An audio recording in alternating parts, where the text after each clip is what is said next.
সরকারি চাকরিতে কোটা ও বিশ্ববিদ্যালয় শিক্ষকদের জন্য নতুন পেনশন স্কিম বাতিলের আন্দোলনে সম্পৃক্ততা না থাকলেও সমর্থন আছে বিএনপির।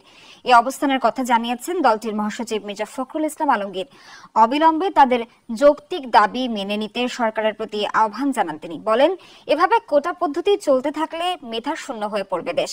গুলশানে সংবাদ সম্মেলন করে বিএনপি মহাসচিব বলেন, সরকার লুটপাট করে দেশকে ধ্বংস করে দিয়েছে।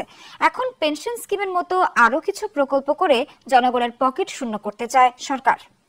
এবং সম্পৃক্ততা বাড়ছে এবং যে বিষয়টা নিয়ে তারা আন্দোলন করছে এই বিষয়ে তারা অতীতে আন্দোলন করেছিল এবং সেই আন্দোলনে কিন্তু তখন সরকার তাদের সেই যেটা তারা করতে চাচ্ছিল সেটাকে তারা তখন করেনি। অর্থাৎ কোটা যে পদ্ধতি ছিল সেটাকে তারা অনেক কমিয়ে নিয়ে এসেছিল।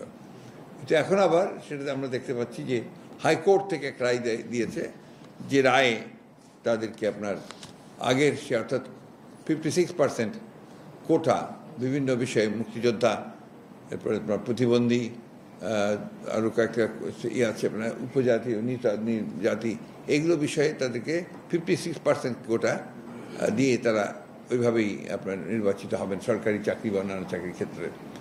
এখানে সমস্যা যেটা হচ্ছে যে 56% যদি আপনার কোটাতেই চলে যায় তাহলে কিন্তু আপনার যে মেধা, সেই মেধা যে বিকাশ সেটা একেবারেই সম্ভব হবে না।